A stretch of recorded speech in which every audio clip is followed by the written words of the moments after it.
Warren Blake, the mastermind, and his ruthless gang, Mark, Jason and Liam, haunted the streets of Liverpool for years, striking fear into every corner of the city. Their calculated crimes went unnoticed, victims silenced, and the city lived under a shadow that no one could explain until now. Liverpool seemed like any other city on the surface, with its busy streets, historic buildings, and vibrant nightlife. But beneath that everyday bustle, a sense of unease had been quietly growing for years. Women walked home alone with a flicker of worry in their eyes, double-checking locks, avoiding certain streets, and changing their routines without anyone noticing.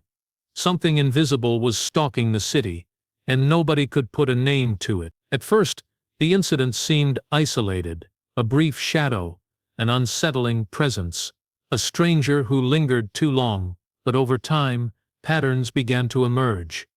The fear was subtle, yet constant, creeping into the lives of ordinary people in ways they could not explain. Families whispered warnings at the dinner table. Friends texted late at night to check if someone had reached home safely. The city itself felt like it was holding its breath, waiting for something terrible to happen. Police records showed small reports of attacks, harassment, and disappearances, but each case seemed incomplete, like pieces of a puzzle that refused to fit together. Victims came forward in secret, often too traumatized to provide full details, while others disappeared entirely from public view. Detectives noticed similarities: the timing of the attacks, the methods, the way victims described an almost invisible presence following them. Yet, every lead seemed to evaporate before it could take shape. It was as if the city had a predator moving silently among its streets, slipping through cracks and leaving nothing behind. CCTV footage showed blurry images or nothing at all. Witnesses could only recall fleeting glimpses: a figure darting into an alley, a van parked too long near a quiet street, footsteps echoing behind them when no one was supposed to be there. As the fear grew, Liverpool's community began to change. Streets once full of laughter became quieter after dark. Young women avoided public transport at night, preferring to take longer, seemingly safer routes. Shops began installing extra cameras. Even taxi drivers reported seeing strange vehicles circling the same areas repeatedly, often leaving before they could be identified. People spoke in hushed tones, unwilling to attract attention, afraid that speaking too loudly might draw the predator closer. There was an unspoken understanding: the threat was real, intelligent, and patient. Some residents tried to ignore it, convincing themselves it was just fear magnified by media stories. But those who had felt the shadow of it firsthand knew otherwise. Women described it like a cold, creeping presence that watched and waited. Their lives were forever changed by moments too brief to capture, too subtle to prove. Children learned to avoid certain streets, partners insisted on walking each other home, and a sense of vulnerability became embedded in daily routines. No one could see the perpetrators clearly, and no one knew how many were involved. The gang remained a ghost in plain sight, moving methodically, striking when least expected, and disappearing without trace. It was a fear that Liverpool carried quietly, in the gaps between streetlights and the shadows of old buildings.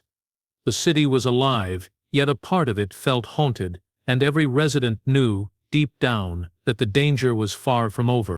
The victims were the silent heartbeat of the terror gripping Liverpool. Most of them never expected their ordinary nights to turn into nightmares. A woman walking home from work, a student returning from the library, or someone heading out to meet friends, could suddenly find herself trapped in a situation she could neither understand nor escape. What terrified investigators the most was how cleanly the gang operated. There were no signs of struggle left behind, no fingerprints, no visible injuries that could be traced to a culprit. The assaults were calculated, precise, and executed with a level of control that suggested planning far beyond what anyone had imagined. Every victim, when finally able to recount her story, described similar sequences: sudden confusion, a sense of being followed, and then an overpowering presence that left them immobilized. The psychological impact lingered long after the incidents, shaping the way these women moved through the city. Many victims were too frightened to speak publicly. They feared retaliation, feared disbelief, and most of all feared that telling their story would draw the perpetrators' attention back to them. Even when they reported what happened, police struggled to connect the dots. Details varied slightly, but the underlying patterns were undeniable. The attackers knew the city intimately, choosing locations that were isolated but familiar, where escape routes could be controlled. It became clear that the gang studied their victims, learned their routines, and timed their moves perfectly. Liverpool's streets, once lively and open, had been turned into a hunting ground. The emotional toll was devastating. Women felt unsafe in their own homes, haunted by memories they could not erase.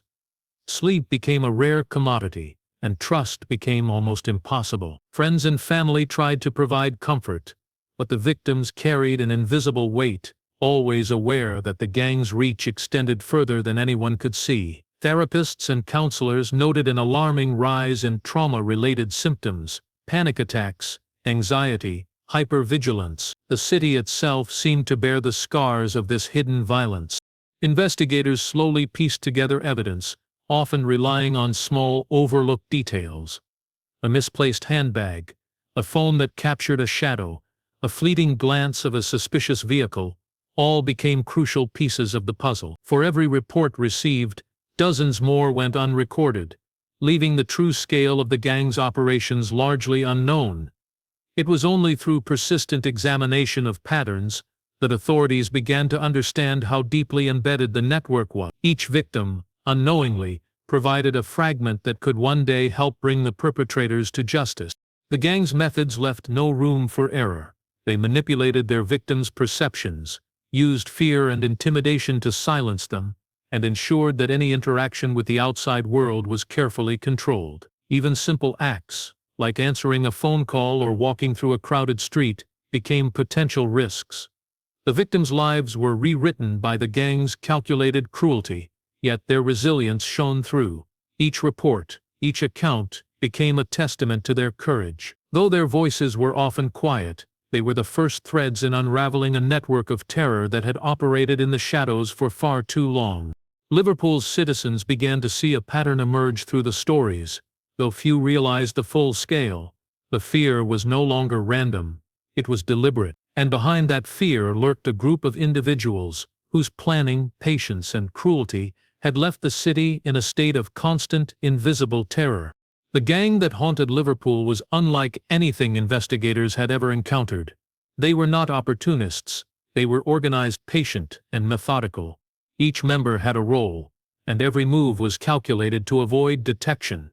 They did not leave a trail. They did not rely on force alone, but on careful observation and manipulation. They studied the city, memorized routines, and selected victims based on patterns that were invisible to anyone else. Streets that seemed ordinary by day became hunting grounds by night. Alleys, abandoned buildings, and even quiet car parks were turned into controlled environments where the gang held power. The audacity of their planning was chilling, and it became clear that they were operating as a single unit rather than as individuals acting on impulse. One member tracked the victims. He memorized their schedules, noted their habits, and followed them for days without detection. Another was responsible for creating distractions, ensuring no one noticed suspicious movements in the area. Others were stationed in safe locations, ready to intercept anyone who might intervene. They communicated with a system of coded messages, burner phones, and untraceable apps. Even when police began noticing a pattern, the gang had already adapted, changing their methods and leaving behind only confusion and fear. It was like a dark intelligence network working silently among the city's ordinary life. Investigators realized that the gang's planning extended to the smallest details. Vehicles were rotated frequently, and license plates were swapped to avoid identification. Attacks were timed to the second, often during moments when the streets were empty but security cameras were least effective. They used abandoned warehouses and hidden basements to avoid leaving traces, ensuring that physical evidence was minimal.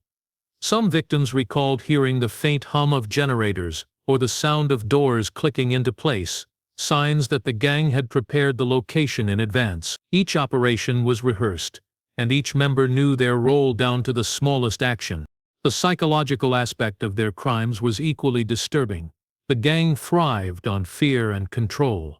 Victims often described a sense of being observed long before an attack, an invisible presence that monitored their every step. The anticipation of violence created panic and confusion, leaving survivors unable to resist or remember details clearly. The gang relied on this disorientation to ensure victims could not provide accurate descriptions or recognize their attackers. In essence, they had learned to manipulate perception, turning the city itself into a weapon against the people living in it. Authorities struggled to comprehend the scale of the operation. Each report seemed isolated until patterns began to emerge. Similar tactics, similar timing, and overlapping location. It became evident that the gang had been operating for years, their crimes carefully hidden within the everyday rhythm of Liverpool. Every unreported attack, every silent scream, and every terrified walk home added to their shadowed presence. Despite their caution, small mistakes began to surface. A momentary lapse in vigilance, a piece of evidence left behind, or a witness noticing something unusual started to provide glimpses into their operations. Investigators were beginning to see the gang for what they truly were, a coordinated, ruthless network that had learned to exploit fear and control their victims with terrifying efficiency. Liverpool was no longer just a city, it had become a calculated maze for a group whose only goal was domination and secrecy. Everything changed the day the smartwatch was found. At first, it seemed insignificant, a small device left behind, forgotten or discarded, but investigators quickly realized it was more than just a lost item. The data stored within revealed a timeline of events during an attack, recording heart rate spikes, sudden movements, and unexpected pauses. The watch's GPS showed a path that did not match the victim's normal route home, leading police to a neglected part of the city. For the first time, there was a concrete clue, a digital fingerprint left behind by someone who thought they had been careful enough to leave nothing. The discovery was like a crack in a wall that had long seemed unbreakable, a glimpse into the hidden world of the gang that had terrorized Liverpool for years. The GPS data pointed to a dilapidated warehouse on the outskirts of the city, a place that appeared abandoned but had been used frequently by the gang. When officers arrived, the air was heavy with decay, dust covering everything, and broken windows letting in sharp streams of light. Inside, traces of human presence were subtle but undeniable. Rope fibers clung to metal beams, tire marks indicated a van had been driven inside. Traces of a sedative chemical lingered faintly, enough to confirm that the gang had carefully prepared the location to control their victims. Every detail suggested meticulous planning, a rehearsal of cruelty designed to evade discovery. As the investigation continued, police realized that the gang had underestimated the digital world. Small devices, like smart watches and phones, could unknowingly record evidence. Every movement, every step, every heartbeat was a potential clue. It was a breakthrough that could connect years of scattered cases, offering a pattern where none had existed before. Investigators felt a mix of urgency and hope, knowing that the gang, while cautious, had left something behind that might finally unravel their network. The discovery also revealed the psychological sophistication of the attackers. They had not only planned physical control, but also relied on the confusion and trauma their victims experienced. The warehouse was arranged to isolate, to disorient, and to intimidate. Even in this quiet, abandoned space, the traces of fear and calculation were palpable. Every object had a purpose, every corner a plan. It was a chilling testament to how far the gang had gone to avoid detection while ensuring total dominance over their victims. This newfound evidence forced the police to rethink their approach. The gang could no longer be considered invisible. Digital breadcrumbs, previously ignored, became central to the investigation. Patterns emerged. Routes frequently taken, areas chosen for attacks, even the timing of their operations. The warehouse, once just a forgotten structure, became a key link in connecting the crimes that had remained unsolved for years. For the first time, Liverpool felt a glimmer of hope. The gang, long thought untouchable, had made a mistake. It was a moment that could change everything. Investigators knew that with careful analysis, persistence, and timing, they could strike at the heart of the network. Yet the danger remained. The gang was clever, ruthless, and patient. They had operated unseen for years, and one small clue, though significant, would not be enough to guarantee victory. Still, it was the first real step toward justice, and for the city that had lived in quiet fear, it was a turning point that hinted at the possibility of ending a reign of terror. The investigation took a sharp turn the day the delivery worker came forward. He had been making his usual evening rounds when he noticed something unusual near one of the warehouses linked to the gang. A van had arrived late at night, its headlights briefly illuminating a dark corner, and then it disappeared into the shadows. At first, he dismissed it, thinking it was just another vehicle in the city, but something about the timing, the hesitation of the driver, and the way the van lingered unnerved him. Months later, haunted by the images in his mind, he decided to report what he had seen. Police obtained the dash-cam footage he had captured during his delivery route. The video was grainy and blurred, showing only a dark shape moving along a street, a vehicle with a dented rear bumper, and shadows crossing in unnatural ways. Yet despite its poor quality, investigators recognized patterns from other reports. The same type of van had been noted near previous incidents, always at night, always in locations where the gang had struck before. It was a small breakthrough, but in an investigation where every clue was precious, it became a lifeline. Traffic cameras across the city were reviewed in painstaking detail. Each frame was analyzed, every timestamp scrutinized.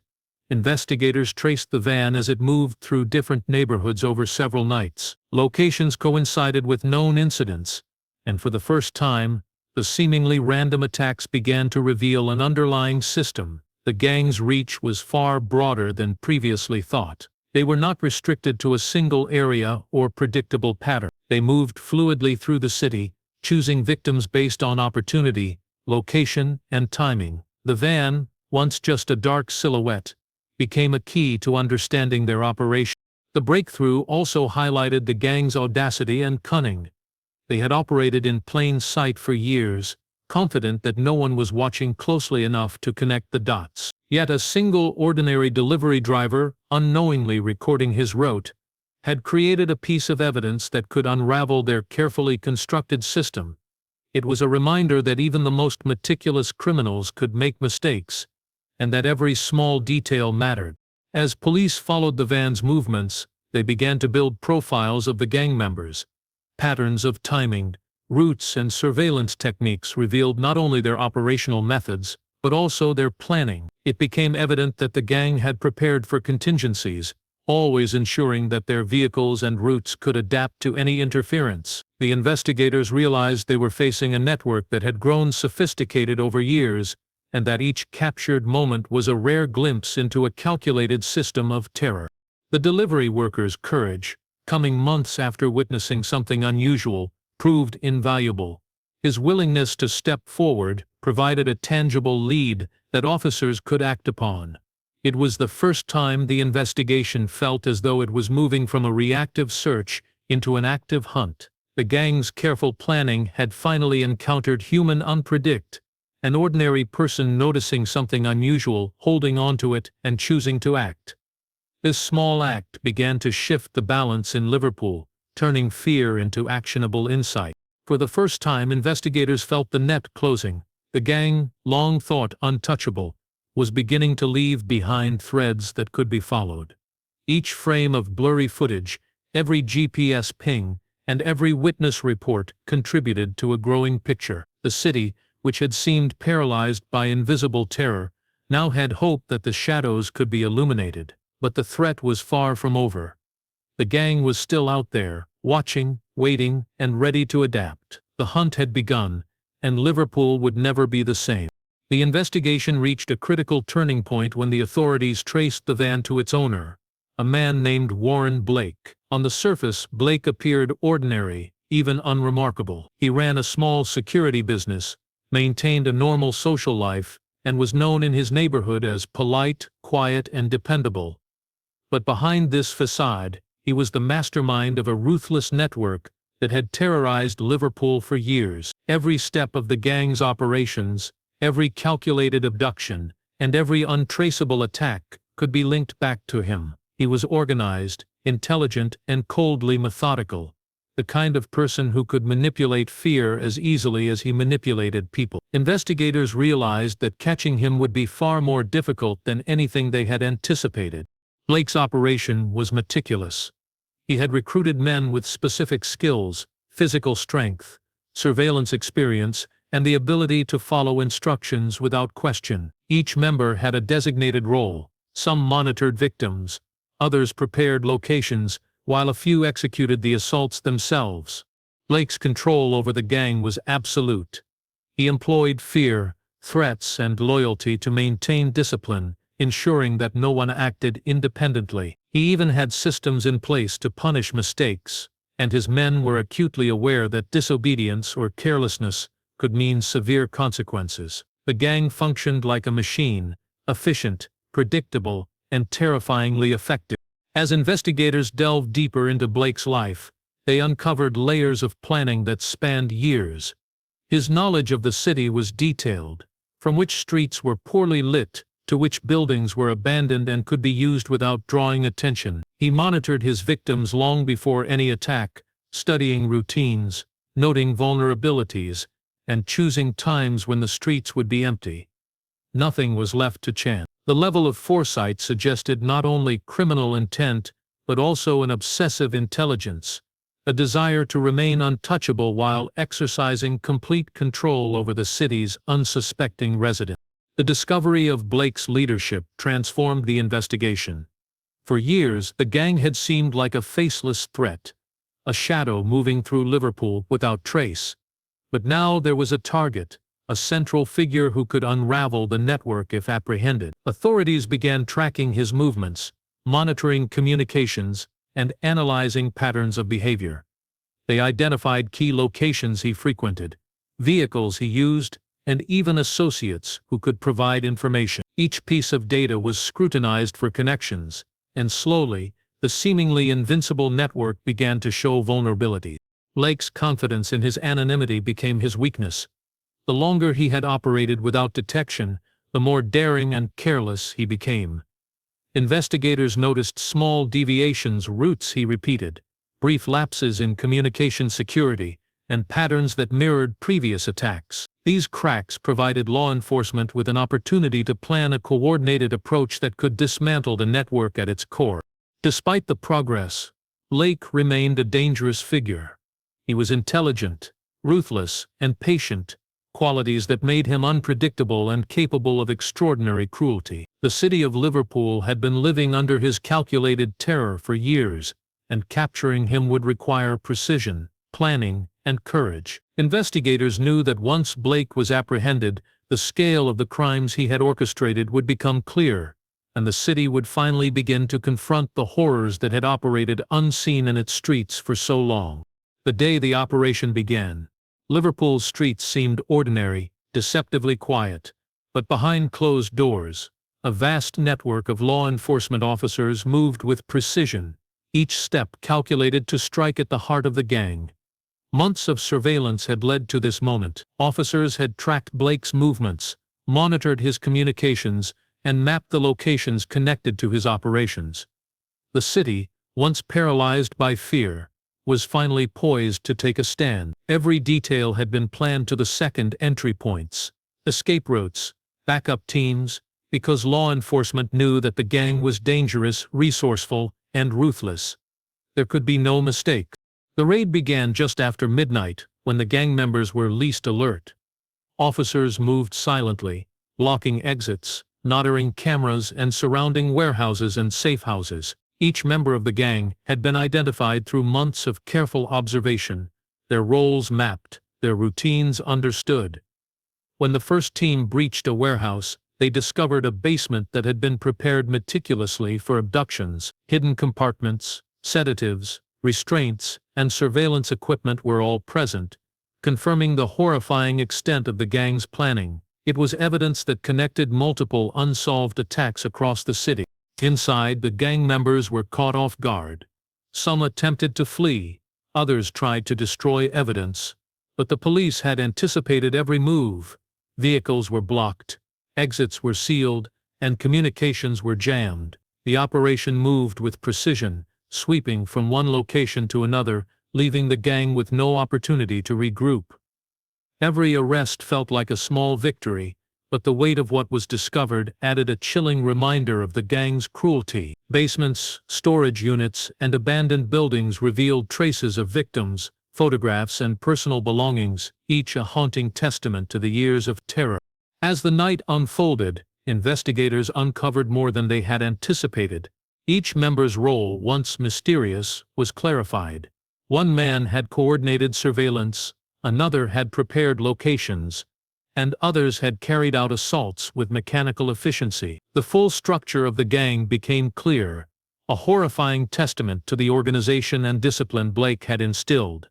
Witness statements, forensic evidence, and digital records began to form a complete picture, connecting crimes that had previously seemed unrelated. Blake himself was captured in the early hours, cornered in a location he thought secure. His attempts to resist were futile against the overwhelming presence of law enforcement. The arrest was decisive, ending years of planning and terror. Yet even as the gang was dismantled, investigators realized the psychological impact of their crimes would linger far longer. Victims who had remained silent for years began to speak out, encouraged by the arrests and the hope that justice could finally be served. The raid marked the collapse of a network that had once seemed untouchable. Liverpool, a city that had been haunted in its shadows, was beginning to breathe again. Streets that had felt dangerous were slowly regaining life. But amidst the victory, there remained a lingering fear. Small details suggested that one member had managed to evade capture, disappearing during the chaos of the operation. This unresolved element hinted that despite the arrests, the city's safety was still not absolute. The fall of the gang was a triumph of coordination, patience, and determination, but it also revealed the extent of human cruelty and calculation. Liverpool had survived, but the scars left by the gang's reign of terror would remain visible for years, a haunting reminder of how fear can take root quietly and grow unchecked, until it is finally confronted with force and courage. The aftermath of the arrest sent shockwaves through Liverpool. For years the city had lived under a veil of fear, unaware of the scale of the network that had haunted its streets. Now, with the gang dismantled and its leader in custody, survivors slowly began to come forward. Their stories, once buried in silence and shame, were finally heard. Each testimony painted a picture of courage, resilience, trauma endured in unimaginable circumstances. Investigators compiled evidence, photographs, and accounts that spanned nearly a decade, revealing the full extent of the gang's operations. Every story, no matter how small, became a piece of the puzzle, a crucial fragment that connected the crimes across time and space. The trials were intense, drawing national attention. The courtroom became a stage where years of terror were confronted openly. Evidence that had remained hidden in basements, vehicles, and digital devices was laid bare. Each gang member was examined, their roles revealed in chilling detail. The extent of their planning, their cruelty, and their obsession with control left jurors and the public in disbelief. The city watched as justice, delayed for so long, was finally served. Sentences were handed down, long and unyielding, reflecting the severity of their crimes and the need for closure for the survivors. Despite the legal victories, the emotional recovery was ongoing. Victims faced the difficult process of rebuilding their lives, confronting memories that lingered in every quiet street, every shadowed alley, and every familiar path home. Therapists and support groups worked tirelessly to provide care, but the scars were deep. Survivors learned to reclaim their lives slowly, taking back spaces that had once been filled with fear. Their bravery in sharing their experiences became a beacon for others who had suffered in silence, inspiring a city to confront the darkness it had ignored for too long. However, Even in the midst of resolution, a shadow remained. Investigators uncovered evidence suggesting that one member of the gang had escaped during the raid. Despite the arrests, searches, and tracking, this individual had vanished without a trace. His identity remained unknown, and no records linked him to any subsequent sightings. It was a stark reminder that the gang, though broken, was not entirely gone. Liverpool had survived the worst, but the uncertainty of the missing member left a lingering unease, a haunting possibility that the network's reach was not entirely severed. The shocking twist brought the story full circle. A decade of terror, meticulously orchestrated, had been almost entirely uncovered, yet a piece remained hidden. The city celebrated the triumph of law enforcement and the courage of survivors, but in quiet corners, shadows continued to move. Liverpool had endured, but the memory of fear, the lessons of vigilance, and the acknowledgement of human cruelty would remain ingrained in the city's consciousness. In the end, justice had been served, yet the story left an uneasy truth. Some darkness, no matter how thoroughly exposed, can never be completely extinguished. Liverpool's streets were safer, but the lessons of resilience, vigilance, and courage would echo long after the headlines faded, a permanent reminder that fear can linger even when the perpetrators are finally gone.